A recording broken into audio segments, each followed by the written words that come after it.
Riley Brady, it is a pleasure to have you on the Single Track podcast. Thanks for having me. I'm really excited to be here.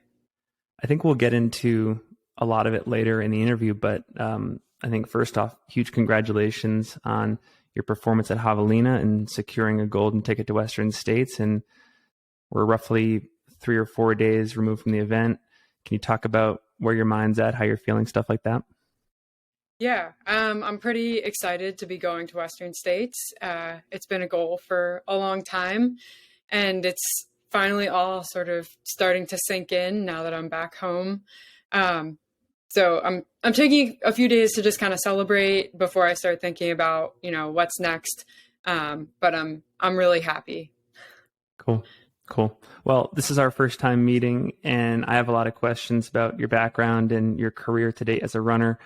First off, I'm a former East Coaster. I live in Salt Lake City now, but anytime I have an East Coaster on the podcast, I love to go into detail. So you're based in Pennsylvania. So talk about that. And I know you also went to college in Vermont, and most of your life has been on that East Coast. So talk about why you decided to make PA home to live and train. Well, I grew up in Pennsylvania. Right now I'm living in Philadelphia, but my parents are about an hour outside of the city. But I'm actually planning on moving this spring out west.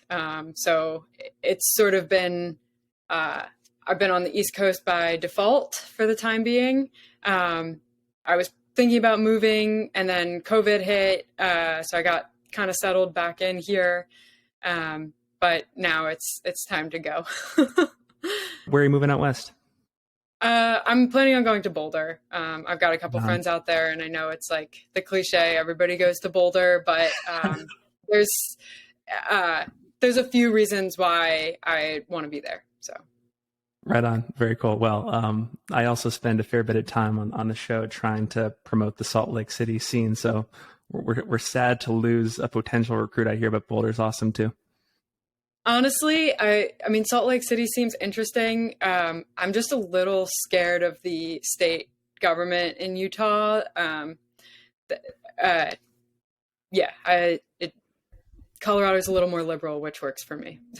It makes sense. Yeah, there've been a couple things that we could do better at, but I totally appreciate that.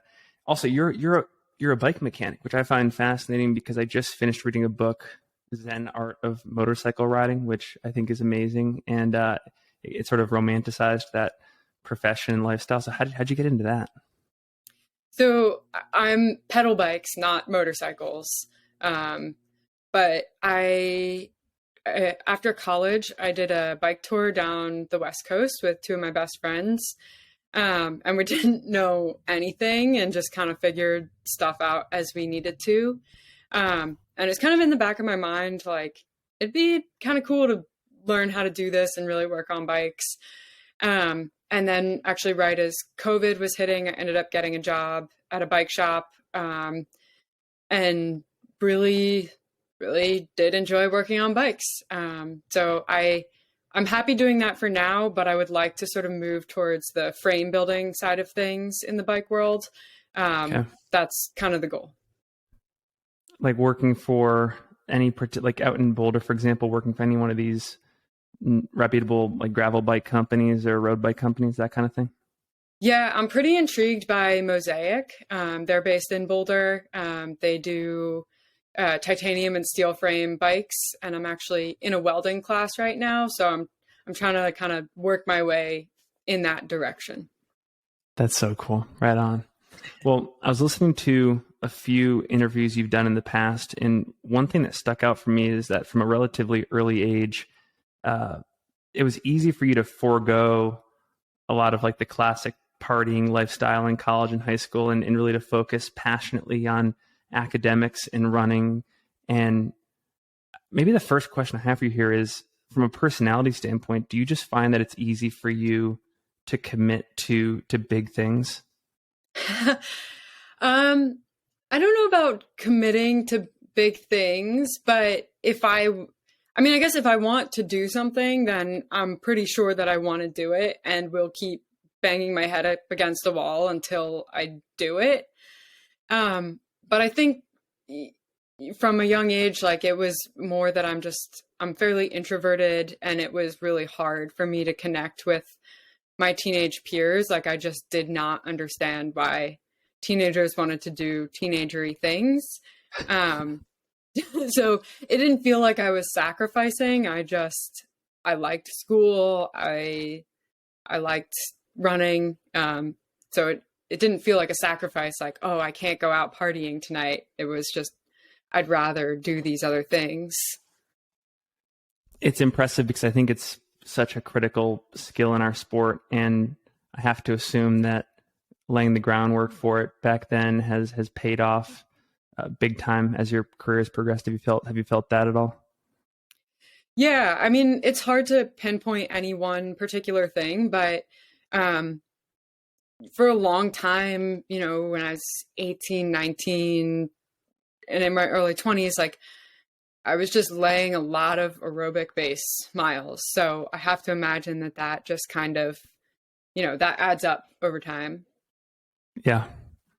Well, you said it earlier that securing a golden ticket, getting into Western States has been a long time goal. And I'm curious, like, what was the spark for you? Like, when did this whole mission begin? I mean, I guess when I first got into the sport in college, um, I was nowhere near being able to get a golden ticket at that point, but I knew I was like, I want to go to Western States, and getting it through the lottery sounds like it could take a while. So I'll hedge my bets and try to do both, and have just been kind of picking away at getting faster over the last 7 years, I guess. So it went from being kind of an unrealistic goal, I think, to, I guess, more realistic.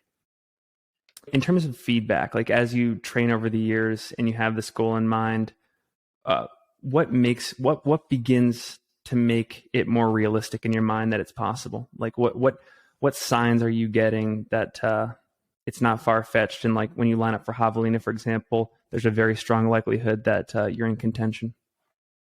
I think, as you race, you get that results feedback. And I started to become aware that I was doing pretty well on East Coast races. And for the past couple of years, I've gone out and done Black Canyon and have basically never been able to show up healthy and ready for that race. So I haven't had great days out there, but it still just kind of gives you a taste of like, okay, this is kind of what the field looks like. This is the pace they're running. It gives you a sense of like, when you're training, you're aware of like, oh, that's a comfortable pace, or there's no way I'd be able to hold that. And then at Bandera this past winter, I was coming off COVID and came in sixth. And that was the moment I was like, all right, if I just had COVID, I did okay here. I think, if I can show up healthy and have a good day, like that's a possibility. So you mentioned the experience at Black Canyon and Bandera there. So I'm assuming you've been on this more explicit golden ticket quest a fair amount in recent years. When you picked Javelina this year, was the assumption that if you didn't get it here, you were going to continue on the golden ticket circuit to Bandera next year and Black Canyon and Canyons until you got it? Or was this like your one focus attempt for this particular season? So it was definitely in the back of my mind that, this is early season. I will have a couple other opportunities if I don't get it there. But I also think that my strength is at the 100-mile distance. And so when Javelina became a golden ticket race, I was like, yes, like I think I can do better at 100 miles than I could at 100K. So I went into this race thinking like, this is the shot. Like I didn't want to keep anything in the tank for like, oh, well, I can go try at Bandera or Black Canyon. Like right. I wanted to go for it here. If we're talking about training for a second, do you consider yourself a student of the sport when it comes to X's and O's and workouts and how you structure long runs and recovery and stuff? Or are you someone that prefers to do all of that more intuitively and just sort of like get out the door and see where the run takes you? A little bit of a combination. So I do have a coach, David Roach. So he's taking care of most of the X's and O's, I guess. And I follow what he tells me to do pretty strictly. And I like that he's doing that. Like, I don't have to think about it then. I just know what the workout is and I have to do my best to execute. But I almost never look at my watch while I'm running. I like to keep the data kind of out of it. And I do almost all of my workouts and runs based on feel. And I'll look back at the data after the fact. But it's definitely not something that I'm glued to and thinking like, oh, falling off pace, I gotta pick it up or slow it down. Were there noticeable differences in this training block compared to other stuff you've prepared for, like Black Canyon or Bandera, that you can point to that you think were difference makers in their result this past Saturday? I guess so. I started working with David after Bandera last year. So working with him has definitely had me doing harder workouts, but also resting more, especially if a little injury will come up. He's very quick to say, all right, take a day off. So I think the hard parts are harder and the easy parts are easier. And I do more strides, like way more strides than I ever have done before. So I guess if I could pointing to something, probably one of those three things. Right. I'm laughing a little bit because we've inadvertently on this podcast created so many like informal case studies for David Megan Roche or Jason Coop in the past, because I'll be like, hey, like, what'd you do differently this block? And the person will be like, well, started working with one of them. And I'm like, okay, cool. Yeah, it works. Well, let's talk about how the day went at Javelina. Like, maybe start with what went well and where you struggled, stuff like that, and how you overcame things. Yeah. So I didn't want to go out too hard. I knew that it was a really strong field, but I wanted to make sure, especially the first lap, just stayed really comfortable. And I think I executed that well.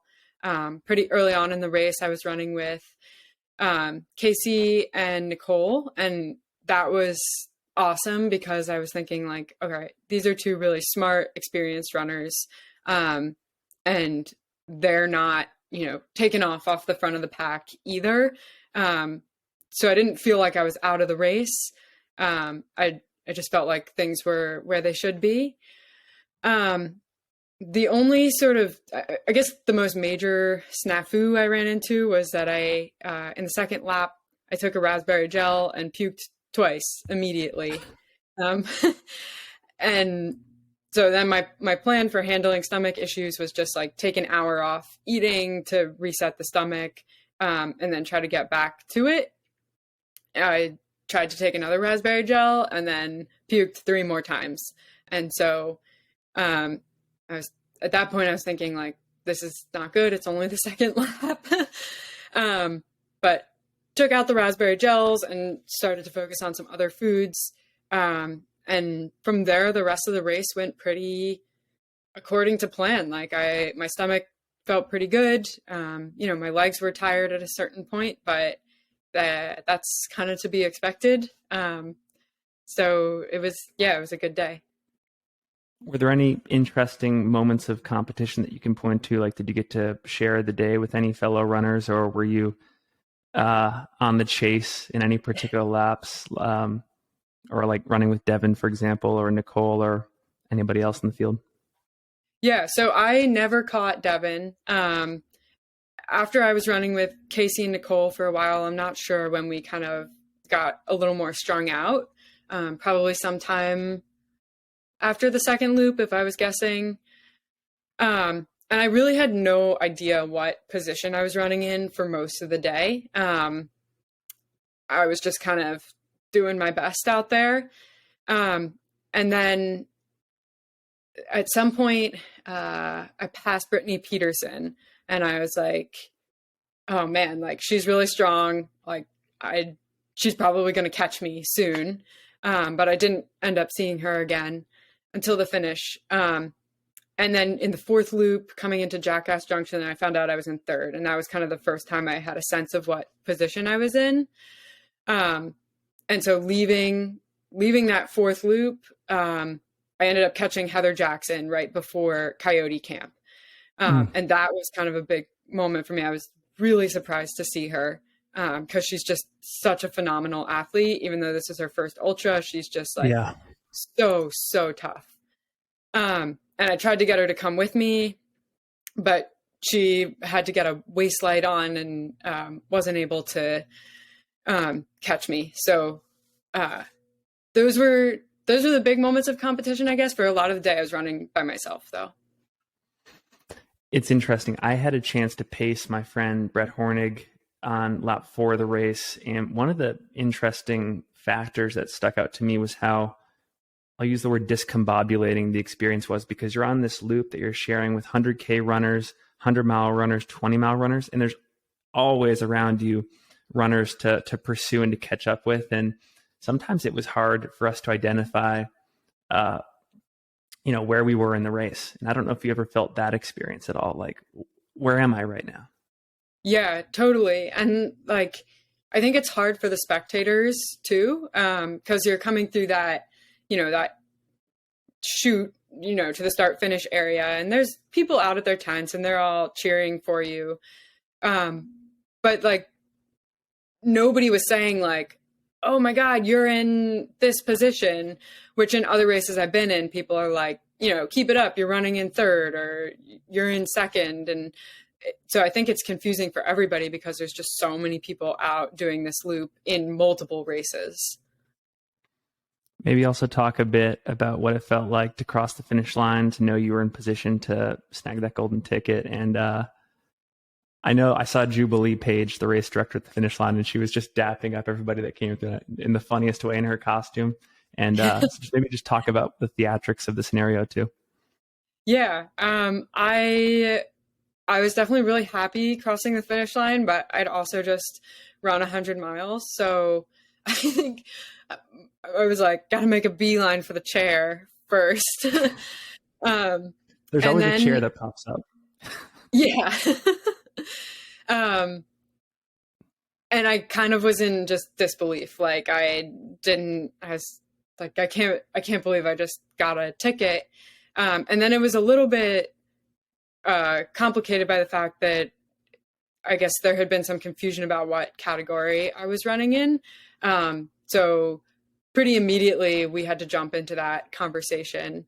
So I didn't really have time to just kind of soak it up. And I do want to get to that in a second, but have a few more questions I've always wanted to ask. The first is, how do you get that golden ticket through airport security?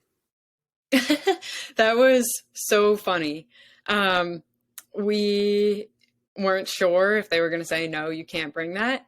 But the TSA was awesome. I handed it to them. They were like, we're not sure if we run this through the scanner. They like took it away somewhere. I don't know what they were doing to it. But a bunch of the TSA people were kind of joking about it. Like, oh, did you get that in a candy bar? And like, what is this thing? So I told them like I ran 100 miles so that I get to run another 100 miles. And they were all like, you know how people react when you tell them that you run 100 miles. I've always wanted to know like how that works. Very cool. And then also I want to make sure, because there are a lot of aspiring pro athletes that listen to this show and current elite athletes, getting a golden ticket's a dream. Knowing what you know about Javelina now, what advice do you have in terms of how to train for this race and how to execute this race at a high level that really stuck out for you after the experience? Yeah, I think so. A lot of my training wasn't super race specific because I'm on the East Coast. I guess my workout days were probably most similar. A lot of that was on like dirt road terrain, relatively flat this is a relatively flat race. But I really think in terms of execution, it's the cooling. Like, you have to stay cool. We didn't have that hot of a day, but like, there's no shade. You're in direct sun. And it's 100 miles. So like, you have to just focus on taking care of yourself all day.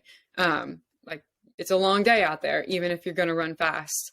So I think, you know, getting in calories and staying cool are pretty key. Cool.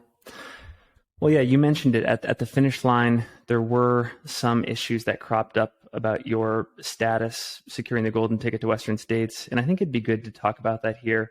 I would love to backtrack a little bit because I think, you know, that there's good education for myself to receive in the audience about non-binary runners in our sport. And I think the first question I've always wanted to ask you is, and again, acknowledging that it can mean different things to different people, what does it mean in your case to be a non-binary runner?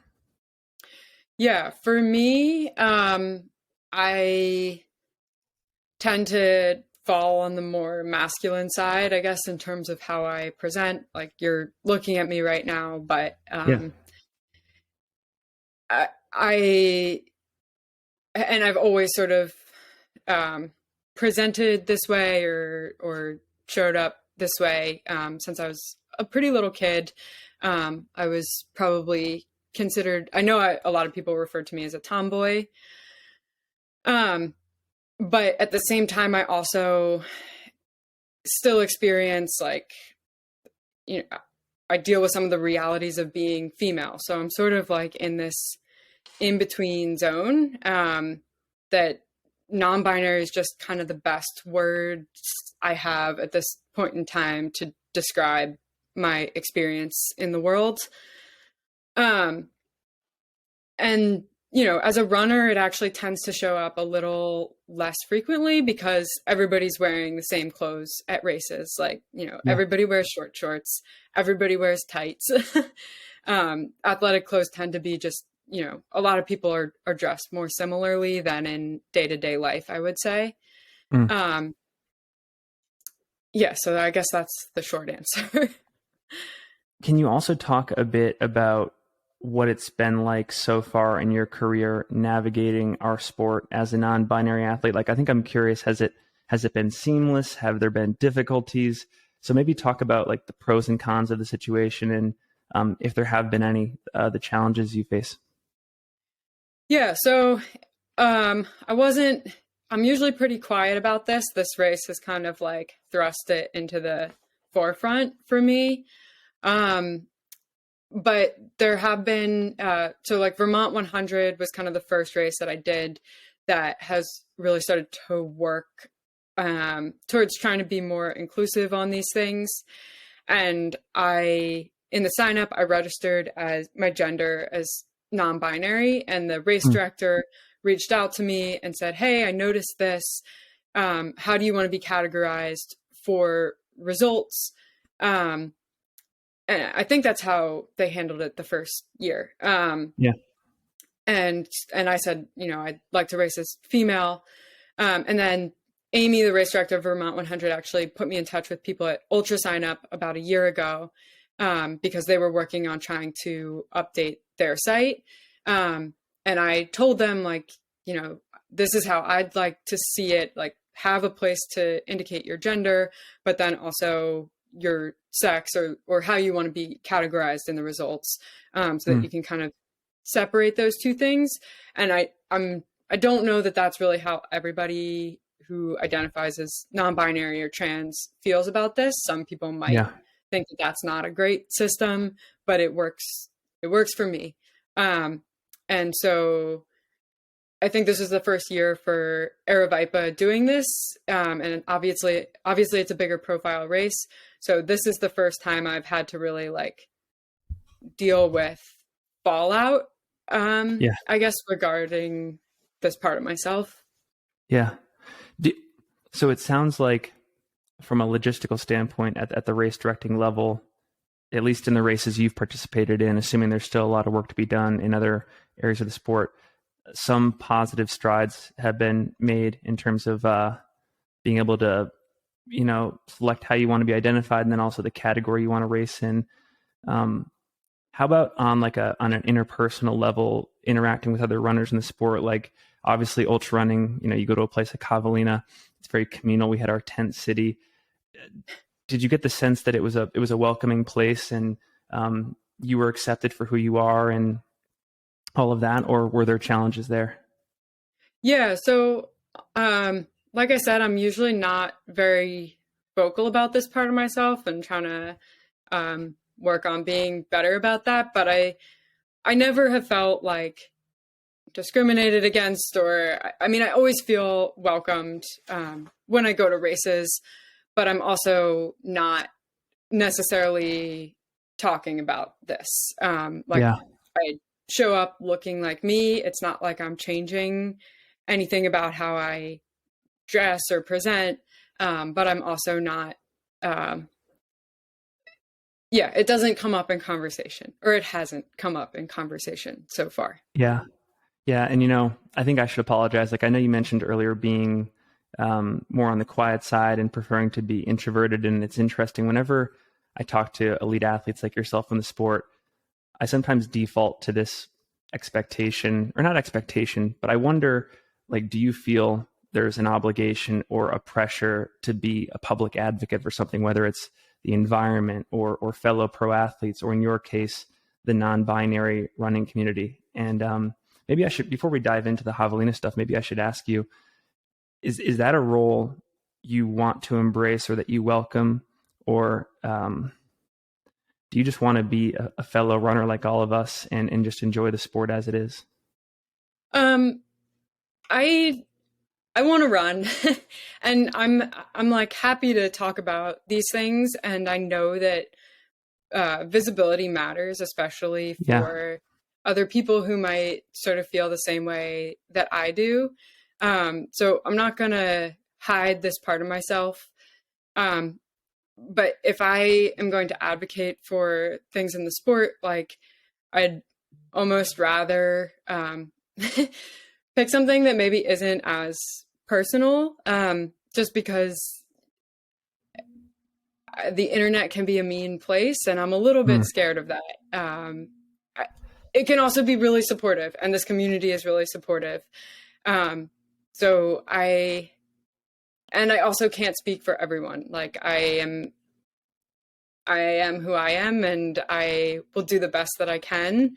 But I don't know that I am like here to be the spokesperson for everybody who looks like me. Yeah. Well, moving to the Javelina situation, and I took some notes here, and I want to make sure I get the facts correct. From what I understand, you contacted the Javelina race directing team well ahead of time, stating your intentions to race for a golden ticket in the female division. And according to registration policies, you did everything correct. There was an option to sign up as non-binary and then to choose between male and female in the results. So I think, is that correct? Yeah, as far as I know, because I think the sign up happens through Ultra Sign Up, which has that distinction. And then I think the race directing team, or their media team, they acknowledged that they mistakenly miscategorized you in the live tracker results and on social media throughout the day. And I think that's what caused confusion among the fans that were watching the live stream and maybe some of the runners. Is that correct too? Yeah, I think so. I mean, so because I was running, I was kind of unaware of all of this happening until after I crossed the finish line. But through my conversations with Jubilee and Jamil after the race, my understanding is they, something on their side of things kind of automatically took the gender category from Ultra Sign Up. And that's what people were focusing on. I don't know exactly what happened on that side of things, but that they were saying like, we kind of automatically went to the gender button on this, not the race category. I was totally in the dark too. I think, I mentioned earlier, I was on the ground crewing for Brett, and just knowing your background in the sport and how you've always competed in the female division, We did a pre-race like predictions episode with Leah and Brett, and we talked about you being a contender, and then I saw you on the ground running, and I was always under the assumption that you were racing in the female category, and so when I kind of left McDowell and got back to internet connection and checked everything out, it kind of came as a shock to me. But okay, that's cool. I guess I have two questions here, and maybe they just relate to your thoughts on what we can do better moving forward. I'm curious, what are your general thoughts on the process for competing for awards and prize money as a non-binary athlete? Like, do you think that there should be over time an entirely separate division to compete in, or do you believe like the current situation makes sense where runners are recognized by their chosen gender identification while also being slotted into a competitive category based on like their gender assignment at birth? Yeah. I actually don't know that I have the answer to this one. I'm not really sure what I think. I think,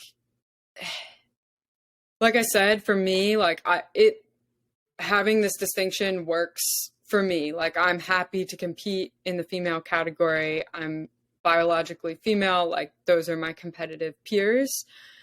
And then as long as, people are referring to me the way I want to be referred to, sort of outside of that, like that system works for me. But there might be other people who that really doesn't work for. And so I think it was cool what Aravaipa did this year of having an entirely separate category. It's difficult because, like, it's a minority identity. Like, there aren't as many people who identify this way. So having an entirely separate category to be competitive is difficult. And I don't know that I have the answer to that question. Right on.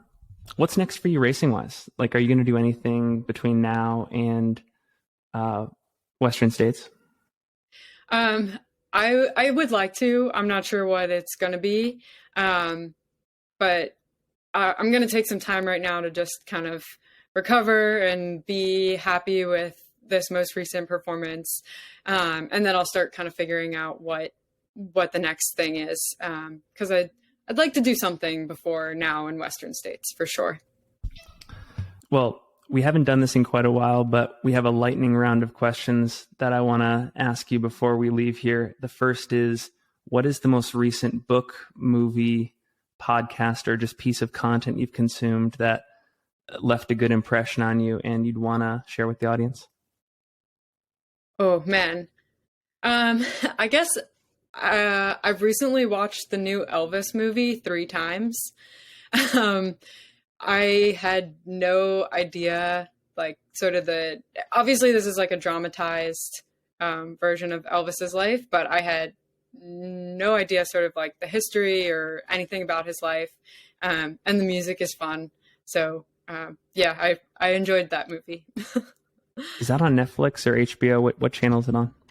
It's on HBO. Okay. And if you're flying on airplanes, it's on all of the airplanes. Okay, I'll have to watch that on my trip back east for Thanksgiving. That's a good one. A little bit of a weird question here. I sometimes ask it. What is something that you used to believe strongly that you have recently changed your mind about? And it could be training related. It could be something about food or another part of your lifestyle. Anything that comes up to mind? Oh, man. I guess I was vegetarian for 15 years and recently started eating meat again. I haven't become a full carnivore, but just to sort of make things more convenient when I'm traveling or over at people's houses, to give myself a little bit more flexibility with that. So that's a pretty recent major lifestyle change. Last question. If you could put a message on a billboard for all to see, what would it say and why? Oh, man. I was worried you were going to ask this one. I don't know. have fun. I, I don't know that I really have anything to tell people on a billboard. I dig it. Well, Riley, it's been great to meet. We really appreciate your time. We will make sure to link to all of your relevant social media in the show notes. We're wishing you the best of luck in training and prep for Western States, and then, of course, to watch your race unfold next June. Anything else you want to leave the audience with before we go? No, I think that's it. Thank you so much for having me on.